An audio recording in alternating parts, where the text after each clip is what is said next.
तो वो बोल रहे हैं कि हिंदू धर्म एक नर्क है, तो है। और ऐसे ही नहीं बोला, इनके धर्म ग्रंथों में साबित किया। ये बाबा साहेब ने अपने पास से नहीं बोला। जितने भी हिंदू धर्म को मानने वाले लोग हैं, पढ़ना शुरू कर दो इनके धर्म ग्रंथों को।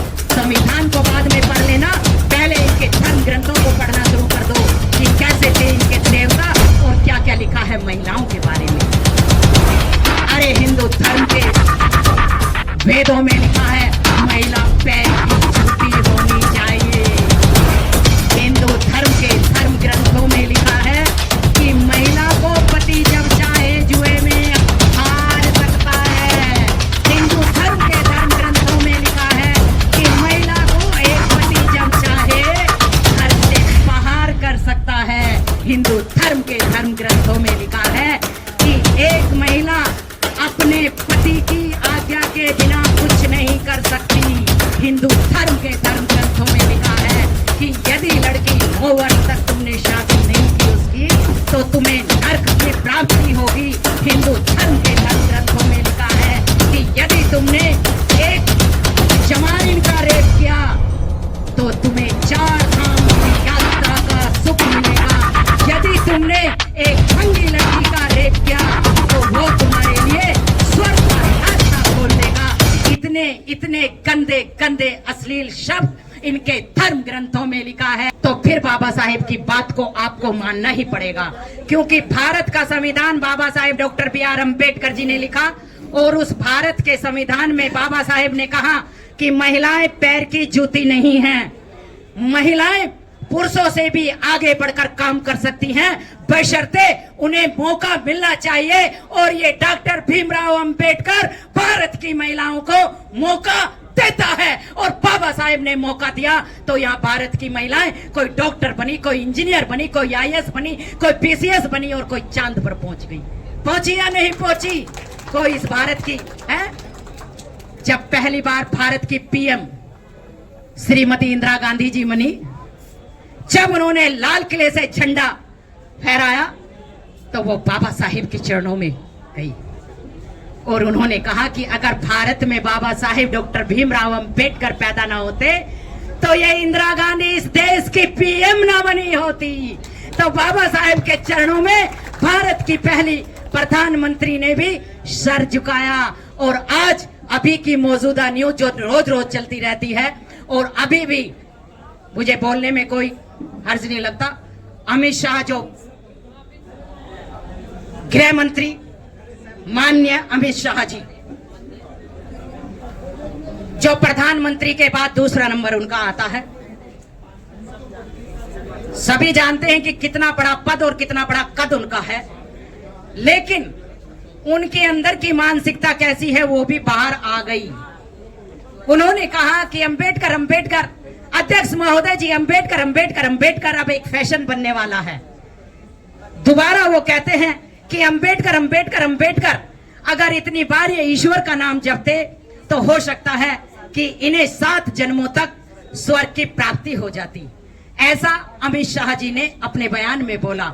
जैसे ही उन्होंने बोला, मैंने अभी अपनी गृह मंत्री जी के खिलाफ एक ज्ञापन देना था, तो उसमें मैंने बोला था कि अमित शाह जी, पहली तो बात यह है कि आपने 6 बार अंबेडकर अंबेडकर बोला और 7 जन्मों की आप बात कर रहे हैं। तो अंबेडकर अंबेडकर छोड़कर आप एक बार और ईश्वर ईश्वर बोलते और यहाँ की गृह मंत्री की कुर्सी छोड़कर स्वर्ग में जाने का काम सबसे पहले माननीय अमित शाह जी आप करते। और दूसरी बात यह है कि यहाँ की जो सत्ता है, ये गृह मंत्री का तो पद छोड़ो, वो तो बाद की बात है, लेकिन उससे पहले जितने भी ईश्वर को मानने वाले हैं उन सब के लिए आप एक फरमान जारी कर दो कि गृह मंत्री अमित शाह जी के साथ स्वर्ग चलो 7 बार ईश्वर ईश्वर का नाम जपो। लेकिन हम भी एक फरमान जारी करते हैं कि यहाँ का बाबा साहेब डॉक्टर बी.आर. अम्बेडकर भगवानों के भी भगवान हैं, वो हमारे मसीहा हैं। बाबा साहेब ने हमें यहीं पर स्वर्ग दिलाया है, हमें किसी ईश्वर किसी स्वर्ग की जरूरत नहीं है। तो यहाँ की सत्ता, यहाँ का राजपाट बाबा साहेब के मानने वाले देख लेंगे और ईश्वर को मानने वाले सारी कुर्सियां छोड़कर ईश्वर में श्रद्धावान स्वर्ग में चले जाओ। क्यों? जिन्हें स्वर्ग चाहिए वो स्वर्ग में चले जाओ। आपके लिए स्वर्ग कहां पर है? स्वर्ग यहीं पर है। बाबा साहेब ने जहां हमें पढ़ने का मौका दिया, बाबा साहेब ने आज जब हमारे नीचे, अरे जब हमारे आगे झाड़ू और आगे हांडी और पीछे झाड़ू बनती थी, बाबा साहेब ने वो झाड़ू हटा के हमारे गले में ये पंसील के पटके और पुरुषों के गले में टाई लगा दी या नहीं लगा दी? टाई कौन बांधता है? जो सूट बूट पहनेगा तभी तो टाई बांधेगा। यानी कि बाबा साहेब ने जिन अछूतों के गले में हांडी थी, उस हांडी को फोड़ते हुए हमें यहाँ का शासक बनाकर राजा बना दिया। बड़ी बड़ी कुर्सियां बाबा साहेब ने हमारे पीछे लगा दी, झाड़ू में आग लगा दी। अब इन लोगों से वो सहा नहीं जाता, इनके पेट में दर्द मचा हुआ है। इसलिए यहाँ भारत की नारियों को, विशेषकर अनुसूचित जाति, अनुसूचित जनजाति और पिछड़ी जाति की नारियों को इन्होंने अपने पाखंडवाद के चक्रव्यूह में फंसाया हुआ है। ये एक तरफ कहीं पर शिव चर्चा करने का काम चलता है, कहीं कोई ठाकुर जी को लेकर आते हैं, कहीं दूसरे को लेकर आते हैं और महिलाओं को मूर्ख बनाने का काम किया गया है।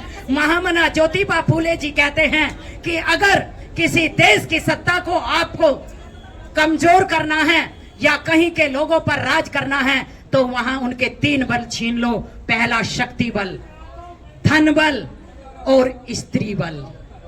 शक्ति बल जो तुम्हारे रोजगार हैं, स्त्री बल जो घर में महिलाएं हैं, और व्यापार। और मोदी जी क्या कर रहे हैं?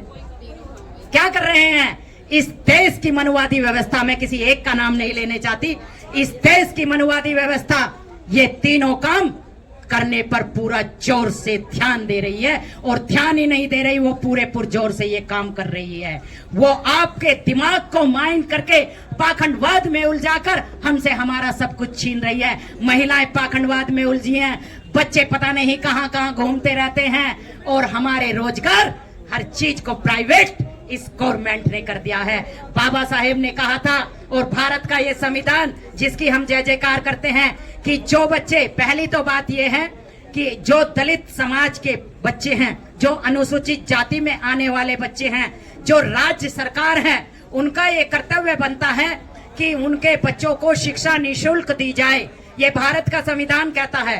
भारत के संविधान में शिक्षा का प्रावधान निःशुल्क किया गया। लेकिन दूसरी बात बाबा साहेब ने की कि जो बच्चे होनहार हैं, विदेश पढ़ना जाना चाहते हैं, तो राज्य सरकार और केंद्र सरकार ये व्यवस्थित करे कि जो बच्चे विदेश जाना चाहते हैं उनकी पढ़ाई का खर्चा स्वयं राज्य सरकार और केंद्र सरकार उठाएगी और उन होनहार बच्चों को वो विदेश पढ़ने के लिए भेजे। लेकिन हम तो चाहते ही नहीं, क्योंकि हमें तो जरूरत ही नहीं। जब उनके बच्चों को जरूरत होती है तो वो नकली सर्टिफिकेट अनुसूचित जाति के बच्चों का बनवा लेते हैं। आप लोग जान लो, वो अपने बच्चों को अनुसूचित जाति में गिनवा देते हैं और अपने बच्चों को विदेश में फ्री की पढ़ाई करने के लिए भेज देते हैं, और हमारे बच्चे यूं ही रह जाते हैं। आज शिक्षा बहुत महंगी कर दी गई है। बाबा साहेब ये कहते थे, थोड़ी देर के लिए शांत रहो। बाबा साहेब ये कहते हैं कि शिक्षा वो शेरनी का दूध है, जो पिएगा वही दहाड़ेगा। लेकिन जो पिएगा दहाड़ेगा, कौन पिएगा? महिलाएं तो पीना नहीं चाहती,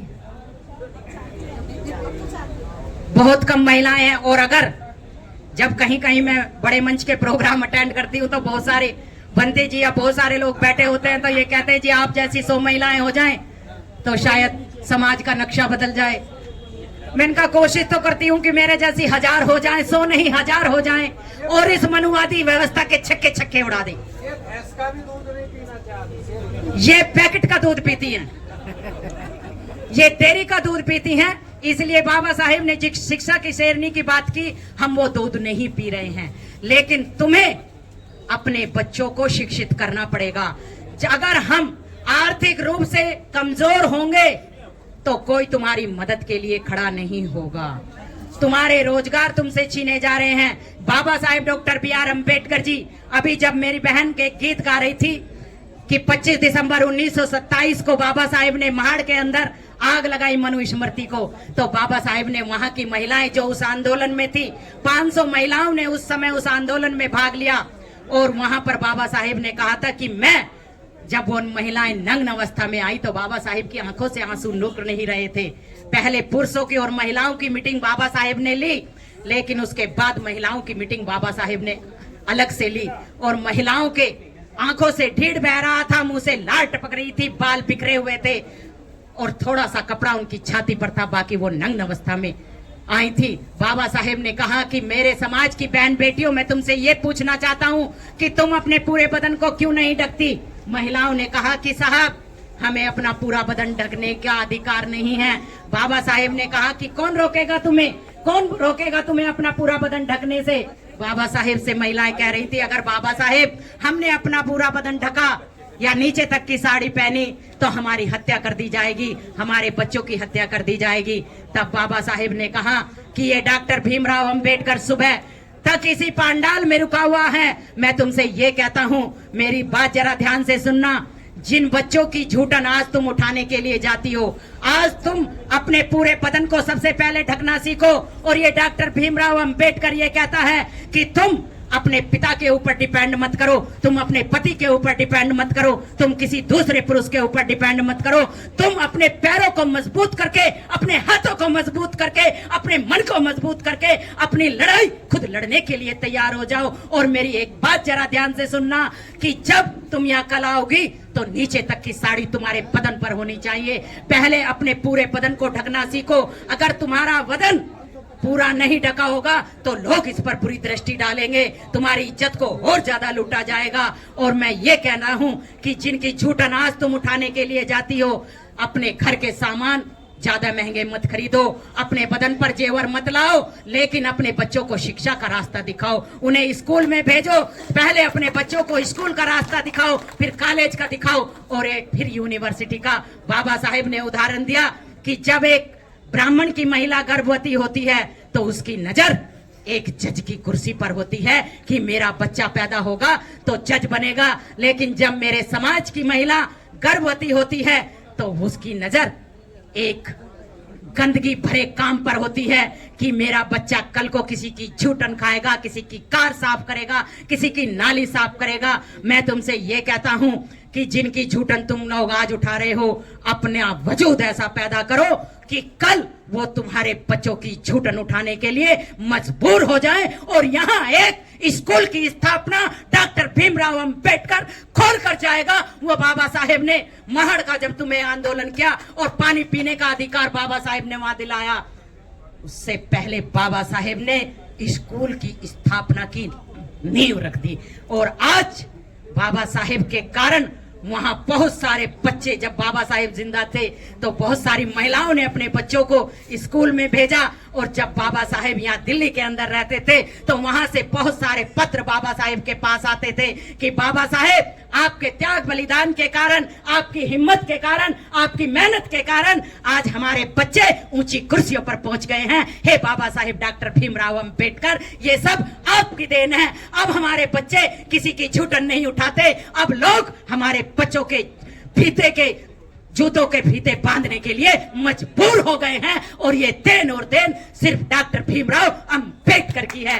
मुझे बता देना जब टाइम हो जाए, क्योंकि मेरे बोलने की कोई सीमा नहीं है। जब हाँ, क्योंकि मेरे बोलने की कोई सीमा नहीं है। एक बार कोई बात नहीं, मैं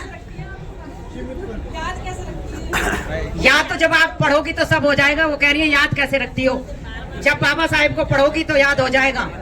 बाबा साहेब की बात वो मैं पूरा करूंगी और उसके बाद एक घटना बताकर अपनी बात को मैं खत्म करूंगी। बाबा साहेब ने जब हमें पानी पीने का अधिकार दिलाया, जिस चादर तालाब पर बाबा साहेब अपने हजारों अनुयायियों के साथ उस अधिकार को लेने के लिए गए, बाबा साहेब को वहां चोट आई थी।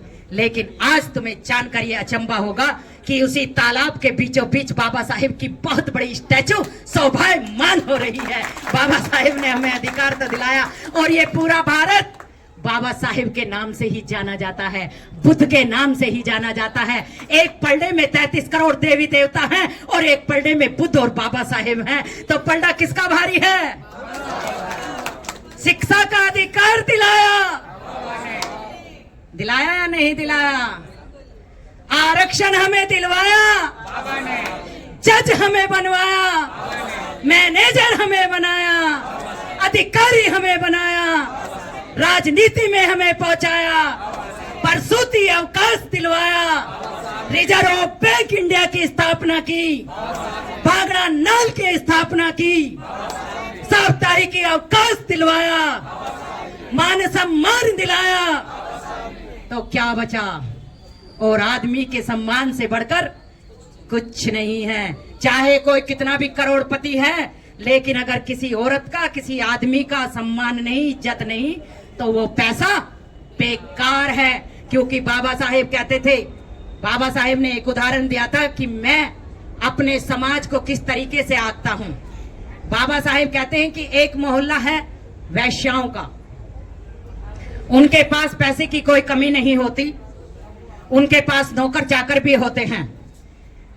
सुबह वो उठती हैं और अपने नौकर से कहती हैं, अरे मेरे लिए ये लेकर आना, मेरे लिए लेकर आना। वो अच्छा खाती हैं, लेकिन उनके पास इज्जत नहीं, मान सम्मान नहीं।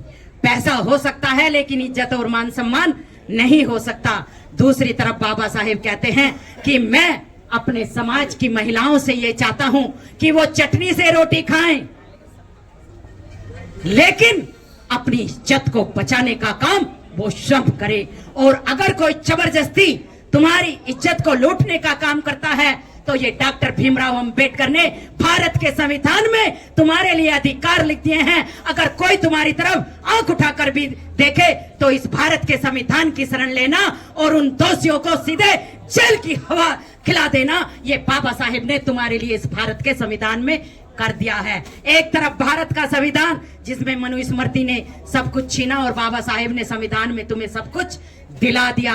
बाबा साहेब की एक घटना मैंने अभी ये छोटी सी आपको बताई, और एक कहानी मैं आपको बताकर बहुत शॉर्ट सी अपनी बात को विराम करूंगी। जो लोग यहाँ पर अपनी महिलाओं को लेकर नहीं आए, आगे जब भी यहाँ कहीं भी प्रोग्राम होते हैं, घर से महिलाओं को लेकर जरूर आना। क्योंकि बाबा साहेब ने कहा था कि मुझे पुरुषों से ज्यादा महिलाओं और युवाओं पर विश्वास है। एक महिला अगर शिक्षित होती है तो वो दो परिवारों को शिक्षित करती है। वो अपने मायके के परिवार को शिक्षित करती है और अपने ससुराल के परिवार को शिक्षित करती है। और अगर एक महिला समाज में काम करने लग जाए तो न जाने वो कितने परिवारों को जगाने का काम करती है। बाबा साहेब ने महिलाओं को पुरुषों से ज्यादा अधिकार दिलाए या नहीं दिलाए? जब तुम पैर की जूती होती थी तो तुम्हें कुछ भी अधिकार नहीं, लेकिन भारत का संविधान बनाकर बाबा साहेब ने तुम्हें सर का ताज बना दिया। सारे अधिकार इनसे छीन कर जो इनके पास थे, तुम्हारे अधिकार इन पुरुषों ने छीने थे। इन्होंने नहीं दिए तो हमारे समाज के, लेकिन मनुवादी लोगों ने तो छीने थे ना। जिन लोगों ने मनुवादी ग्रंथ बनाए उन्होंने सब कुछ छीन लिया और हमें अश्लीलता का गंदा जीवन जीने पे मजबूर उन्होंने धर्म ग्रंथों ने कर दिया। एक कहानी है जो छोटी सी, इसे जरा ध्यान से सुनना। एक माँ बाप अपने बच्चे को पाल पोस कर बड़ा करते हैं, सभी माँ बाप करते हैं। बच्चा धीरे धीरे बड़ा होता है और बच्चा मेहनत से पढ़ता रहता है। पिताजी जो कमा कर लाते हैं बच्चे की शिक्षा पर खर्च करते हैं। जब बच्चा बीमार होता है तो माँ रात रात भर जागकर उसका ध्यान रखती है, हर माँ रखती है। बच्चा बड़ा होता जाता है, पिताजी और माँ भी खुश। धीरे धीरे उस बच्चे की एक अच्छी जॉब लग जाती है। बच्चे की मेहनत और माँ बाप की मेहनत, दोनों की मेहनत रंग लाई। जब बच्चे की जॉब लग गई, अच्छी कुर्सी उस बच्चे ने पाई, तो फिर क्या हुआ, उसने सोचा कि अब हमें इस बच्चे की शादी करा देनी चाहिए। अब हमारा आखिरी फर्ज यही है कि चलो अब हम बूढ़े होते जा रहे हैं, हमें अपने बेटे की शादी करा देनी चाहिए। उन्होंने अपने बेटे की शादी कराई। अब घर में जो बहू आई शायद दिल्ली की आ गई, क्योंकि दिल्ली देश की राजधानी है। मॉडर्न बहू आई। अब बहू ने तो गरीबी देखी नहीं थी, सास ने गरीबी देखी थी। अब जब बहू मॉडलिंग करती थी, महंगे महंगे होटलों में खाना खाने के लिए जाती थी, जींस टॉप पहन कर रहती थी, तो सास को अच्छा नहीं लगता था। वो उन्हें टोका करती थी कि बेटा ज्यादा फिजूल खर्ची मत किया कर, क्योंकि उस सास ने गरीबी देखी थी। अब यही टोकना उस बहू को अच्छा नहीं लगता था। उसने धीरे धीरे अपने पति के कान भरने शुरू करे। महिलाएं ज्यादातर ऐसे ही करती हैं।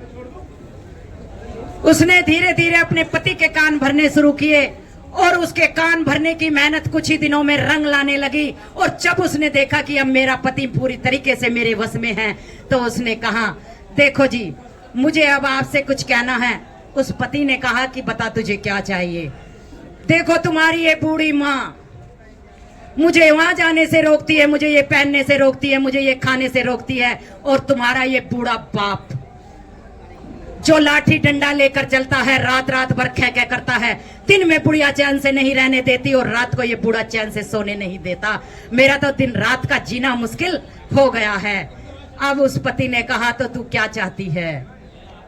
अब उसने सोचा मेरी बात मानी जाएगी। उसने झट से अपने पति से कहा, देखो जी, हमारे पास पैसे की कोई कमी नहीं है, अच्छी गाड़ी, अच्छा घर हमारे पास है, नौकर भी हमारे पास है। अब आप ऐसा करो जी, गांव के बाहर जो थोड़ी ही दूरी पे अनाथ आश्रम है, हम तुम्हारे माँ बाप को वहां छोड़ देते हैं और हम दोनों चैन से रहेंगे। अब वो पति अपनी पत्नी की बात को टाल नहीं सका, गाड़ी में अपने बूढ़े माँ बाप को बिठाया और अनाथ आश्रम में अपने माँ बाप को छोड़कर आ गया। इतने ही उस मैडम को एक बात और सूझ गई, दिल्ली की थी ना, दिल्ली की महिलाएं ज्यादा चतुर और चालाक होती हैं। इतने ही गांवों के मुकाबले, इतने ही उस मैडम के दिमाग में एक बात और आई। जैसे ही वो गाड़ी में बैठी थी, अब उसने कहा, अब मैं आगे का सारा ही फंद काट देती हूं। जैसे ही पति आता है, उसने कहा, जी बस मेरी एक छोटी सी और बात मान लेना, आगे मैं आपसे कुछ ना कहूंगी। अब उस पति ने कहा कि अब तुझे क्या चाहिए, अब तो मैंने तेरी सारी बात मान ली। तब वो कहती है कि बस एक बार और जाओ अनाथ आश्रम के अंदर और अपने माँ बाप से ये कहकर आना कि मेरे घर में कुछ भी खुशी हो, कोई भी त्योहार मैं मनाऊं, कोई भी अच्छा काम करूं, लेकिन तुम्हारे माँ बाप मेरे घर के अंदर नजर नहीं आने चाहिए। मैं जो भी बनाऊंगी वहीं अनाथ आश्रम में भिजवा दूंगी, लेकिन उनके कदम, उनका चेहरा मैं अपने घर के अंदर नहीं देखना चाहती। अब वो पति इतना अपनी पत्नी के वश में था कि उसने सोचने का काम नहीं किया और दोबारा अपने माँ बाप को ये शब्द बोलने के लिए वो अनाथ आश्रम के गेट पर पहुंचा। अनाथ आश्रम के उस दरवाजे के गेट पर गया, कमरे के दरवाजे पर गया जिसमें उसके माँ बाप बैठे थे, और उस अनाथ आश्रम का मैनेजर भी था जो बूढ़ा हो चला था, जो उस माँ बाप को बहुत पहले से जानता था। कमरे के अंदर से आवाज आई तो उन्होंने वो आवाज उस लड़के ने सुनी और वो मैनेजर रोकर कह रहा था कि देखो क्या टाइम आ गया है। कौन से टाइम की बात कर रहा था कि जिस अनाथ बच्चे को, जरा ध्यान से सुनना इन शब्दों को, कि जिस अनाथ बच्चे को एक दिन तुम यहां से गोद लेकर गए, जिस अनाथ बच्चे को तुमने अपना नाम दिया, जिस अनाथ बच्चे के लिए तुमने अपना दिन का चैन और रातों की नींद उड़ा दी, जिस बच्चे के लिए तुमने अपना तन मन धन सब कुछ लुटा दिया, उसी अनाथ बच्चे ने आज तुम्हें अनाथ बनाकर इस अनाथ आश्रम में वापस भेज दिया है। और वो मैनेजर ये बात कहकर रो रहा था, उसकी आंखों में आंसू थे, लेकिन वो माँ बाप चुप बैठे थे। इतनी बात सुनकर वो लड़का वापस आता है और अपनी पत्नी के साथ अपनी अच्छी हवेली में जाता है और वो माँ बाप अनाथ बनकर उस अनाथ आश्रम में रहते हैं। अब मैं यहाँ बैठे हुए पहले इस साइड से जवाब लूंगी। अगर आपका बेटा या आपका भाई या आपका पति ऐसा हो, या उसके लिए आप क्या कहो कि वो कपूत था या सपूत? बोलो, अच्छा बेटा था या बुरा? बोलो, जोर से बोलो। अब इधर से जवाब दें। ऐसे बेटे को, ऐसे पति को आप लोग क्या कहोगे? बुरा। यानी कि किसी की भी नजरों में वो अच्छा नहीं था। लेकिन अब ये राखी रावण जरा क्या कहती है, उसे जरा सुनना। उस बेटे पर या उस पति पर उंगली उठाने से पहले ये उंगली अपनी छाती पर ले आओ और नजर बाबा साहेब डॉक्टर भीमराव अंबेडकर की साइड ले आओ। सारे के सारे लोग, रमेश जी जरा साइड हो जाओ, 2 मिनट की मेरी बात है, आप बैठ जाओ। ये उंगली अपनी अपनी छाती पर रखो और नजर बाबा साहेब की ओर लेकर आओ। जिस बाबा साहेब ने आपके लिए 21-21 घंटे पढ़ाई की, उस बाबा साहेब को आपने अनाथ कर दिया। जिस बाबा साहेब ने आपको शिक्षा का अधिकार दिलाया, आपने उसकी बात नहीं मानी। जिस बाबा साहेब ने आपको राजनीति में पहुंचा दिया, उस बाबा साहेब की आपने बात नहीं मानी। जिस बाबा साहेब ने आपके लिए अपने 4-4 बच्चे बलिदान कर दिए, उस बाबा साहेब की आपने बात नहीं मानी। जिस बाबा साहेब ने अपनी जान से प्यारी पत्नी को आपके लिए बलिदान कर दिया, उस बाबा साहेब की आपने बात नहीं मानी। जिस बाबा साहेब ने अपने शरीर का एक एक पल एक एक अंग आपके नाम कर दिया। उस बाबा साहेब की आपने बात नहीं मानी, जिस बाबा साहेब ने आपको नाली की कीचड़ से उठाकर इस देश का शासक बना दिया, आपने उस बाबा साहेब की बात नहीं मानी। अब आप सब लोग मुझे जवाब दो कि आप अच्छे बेटे बेटी हैं या बुरे बेटे बेटी हैं, बोलो। अब आपकी जबान नहीं निकलेगी। जो बाबा साहेब के मानने वाले हैं उनकी जबान निकलेगी, जो समाज में काम करने वाले हैं उनकी जबान निकलेगी, लेकिन जो बाबा साहेब से दूर रहते हैं उनकी जबान नहीं निकलेगी, क्योंकि खा बाबा साहेब कर रहे हो और गुणगान दूसरों का कर रहे हो। कब तक चलेगा? अरे मत सोचो, आज आपके पास कोठी बंगला सब आ गया, कितनी पीढ़ी चलेगा? अगर बाबा साहेब के संविधान को हमने नहीं बचाया तो वो कई पीढ़ियों तक नहीं चलने लगेगा। आपकी आने वाली पीढ़ी, तीसरी चौथी पीढ़ी ना फिर से इनकी गुलाम हो जाए तो कह देना। अगर अपने बच्चों को आपको गुलाम नहीं बनाना है, आने वाली पीढ़ियों को गुलाम नहीं बनाया है, तो फिर साहब काशीराम और बाबा साहेब और भगवान बुद्ध, संत गाड़गे बाबा, सबकी बात को आपको मानना होगा। और मान्यवर काशीराम जी और बाबा साहेब कहते थे कि जाओ अपने घर की दीवारों पर लिख दो कि हम इस देश के शासक हैं, और ये नहीं लिख सकते तो ये कहो कि हम संविधान और बाबा साहेब के अनुयायी हैं। हम अपने बच्चों के भविष्य को मिटने नहीं देंगे, हम अपने मान सम्मान को झुकने नहीं देंगे। और जब भी, मैं फिर लास्ट में कह रही हूं कि जब भी यहाँ पुरुष आए तो महिलाओं को साथ लेकर आए। और लास्ट में जो कोई मेरा नंबर लिखना चाहे वो लिख सकते हैं। मैं गांव हो या शहर हो, कैडर करने का काम करती हूँ, पूरे साल काम करती हूँ। आने जाने का चार्ज आप लोगों का होगा, उसके अलावा मुझे कुछ चाहिए नहीं। आने जाने का जो भी चार्ज होगा वो सब आपकी जेब से जाएगा। तो नंबर जिन्हें लिखना है वो लिख सकते हैं 92। तो मैं, आपने ध्यान से सुना तो मैं आप सबके लिए, क्योंकि जब तक श्रोता सही से न सुने तो बोलने वाले का कोई महत्व नहीं होता। और लास्ट में जाते जाते एक लाइन फिर बाबा साहेब के लिए गाती हूँ कि बाबा साहेब हमसे क्या कहकर गए हैं।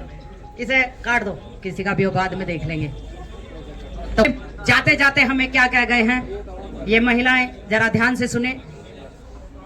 बाबा साहेब हम सभी से कह गए, बाबा साहेब हम सभी से कह गए, कारवां मेरा न पीछे रह जाए। यही तो कहकर गए हैं ना।